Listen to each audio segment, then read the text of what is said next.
Chuck E. Cheese, where a kid can be a kid. As immature 14 and 15-year-olds, it's a weekly hangout place for many of us.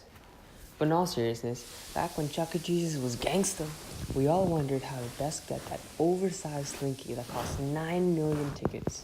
And as we anxiously stood there while the ticket machine ate our tickets, one wonders, what is the best way to get that slinky? Maybe you endlessly tried your luck to hit that jackpot, or showed off your deadly accuracy in the baseball throw. No matter what you did, it's a scam, and science can prove it. The first game is Down the Clown. This game offers 30 seconds to down 3 rows of differently sized clowns, varying from small to large. I knocked down 8 of 12, or 66% of the clowns, and got 4 tickets. Here's how physics plays into the game. Like any throwing game in the arcade, you can actually calculate your average throw velocity using the equation v equals d over t, where v is average velocity, d is distance of throw to contact, and t is total time. As you can see, I very reluctantly pulled out my trusty tape measure in front of concerned parents and measured the distance and calculated it to be 92 centimeters. Although I could have an assistant set a stopwatch when I throw and stop it at contact, there is room for human error. Instead, a better way is to record in slow motion and then measure the time, since there is more time to react and you can measure multiple times to reduce experimental certainty. Da-dum.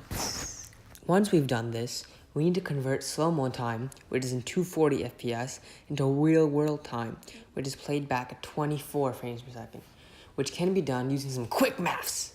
Step 1. Measure the real-world seconds for 1 slow-mo second. And as you can see, it's 10 seconds. Then step 2 is just you divide the slow-mo time by 10. This means that if my slow-mo throw took 14 seconds, then my actual throw took 1.4 seconds. So 1 slow-mo second is 10 real-world seconds. And the slow-mo time divided by 10 gives you the real-world time. But that was too easy. Let's say that we want to know what the playback FPS is. You can find that too. We know that 1 second slow-mo is still 10 seconds in real time, and that slow-mo was in 240 frames per second. Since the time ratio of slow-mo to real time is 10 times as much, the playback speed of the real time must be 10 times as less, meaning the playback rate is 24 FPS. After finding the time in the video and dividing it by 10 to get the actual time, we have a much more precise measurement. Now we can find the velocity using the equation mentioned before, do some more quick maths to convert into miles per hour, and measure multiple throws to get an average speed of 11.6 miles per hour. I know you're laughing because you think I'm weak, but I wasn't trying, alright? If I tried, I'm a god. In fact, we measured in class and my throw was so fast, the radar gun couldn't even read it. 16. 16.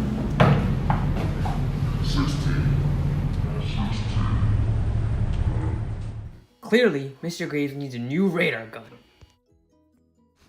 The clowns are on a hinge, meaning once you down them, they rotate about the hinge until they hit the hidden support. The best way to knock these clowns down is to aim for the head, because this provides the most torque.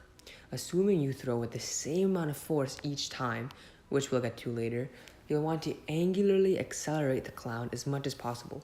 Torque causes angular acceleration, which is why we want the most torque. Torque is represented by the equation Fr sine theta. Most of your throws won't be at an angle too far away from 90, so the theta doesn't matter. Unless of course you're short like Aaron and haven't hit 5 feet yet. The R stands for lever arm, or the distance that force is exerted from the axis of rotation.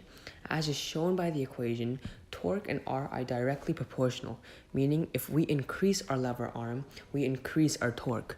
The scammers know this, which is why the clowns are shaped like bowling pins, with the surface area of the clown decreasing as the lever arm increases, making it harder to hit, therefore making it harder to angularly accelerate. The clowns also have fuzzy hairs on the side of them, making you think you have more area to hit than you actually do. And if that doesn't convince you it's a scam, I played the game off camera 3 times, getting all 12 down one time and 0 down the other. Each time, I got 4 tickets. This classic game requires you to take a mallet and whack moles, or as Chuck E. Cheese so wonderfully calls it, hammerhead. After recording the game once without playing, I calculated the amount each shark stayed out of the water for and found it was constant, around 0.75 seconds. The game doesn't get more difficult by giving the player less time to react, but instead giving the player more sharks to react to. This segues into a pretty basic term known as reaction time. No, not the YouTuber, the physics term. Reaction time is, guess what? The time it takes for one to react. Haha. By timing how long it takes for me to move the mallet from when the shark pops up, we get my reaction time to be around 0.2 seconds, which is average. Unlike my throw, I get it, I'm not bad at everything. The best way to win this game is to have fast reaction time and quick hands. Instead of the mallet, which offers more power, use your hands, which offer more speed. Unless, of course, you're small like Aaron and don't have the physical capacity to hit the mole hard enough. If you really want to win, just do what these kids do, because teamwork makes the dream work. Of course, whether or not you hit any sharks, you'll still get 4 tickets. The virtual jump rope has to do with angular velocity and acceleration. The game has 3 modes: easy, medium, and hard. The difference between the 3 is how fast each one angularly accelerates. Now the math of this is pretty long and boring, so I'll try to make it simple. Ready? Bam! There it is. Haha. Nah, I'm kidding. But enjoy this video of God Shamgod Shlok Patel while I explain it to you. One notation is 2 pi radians. And to find the average angular velocity, we can do 2 pi over the time for one rotation. The time will obviously decrease from them all, but decrease at the fastest rate for the hardest level. To find the angular acceleration, we can subtract the velocities and divide them by the average of the times respective to the velocities and graph it. I know, super fun. To save you the trouble and save me from going over the 10-minute mark, I did the math, and this one isn't actually a scam, kinda. The levels have non-constant angular accelerations that doesn't seem to follow any sort of pattern. This is probably the throw off the jumper, but guess what? It doesn't even matter, because no matter what you do, you get 4 tickets. Okay, so this part is unscripted, okay? This is just me. So for this is a jackpot game where you gotta push this lever and you can get a jackpot, right? So they're all 4 tickets, by the way, just like everything else in the arcade, but the ones surrounding the jackpot are 1. So I was like, there's no way I'm gonna do this more than once. I'll just do it once. And I'm like, oh my god. My very first try, I got 4 tickets. I was like, okay, alright, whatever. I mean, it's a jackpot, but it's the same as everything else. Take my camera, I'm ready to get these 4 tickets out of the ticket slot because I won. Guess what? Nothing. I get nothing. And these next ones are stupid. Literally, like, I wasn't on the thing when it stopped and became red. So I don't know if that counts as scamming or just faulty machinery, but if you tell me that this was fair and I was on the thing, you're lying.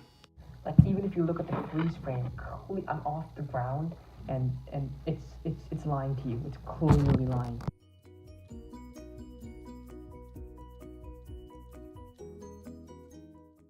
This, however, I can't argue with that. Anyway, I had a great time at Chuck E. Cheese's, and I'm never going back.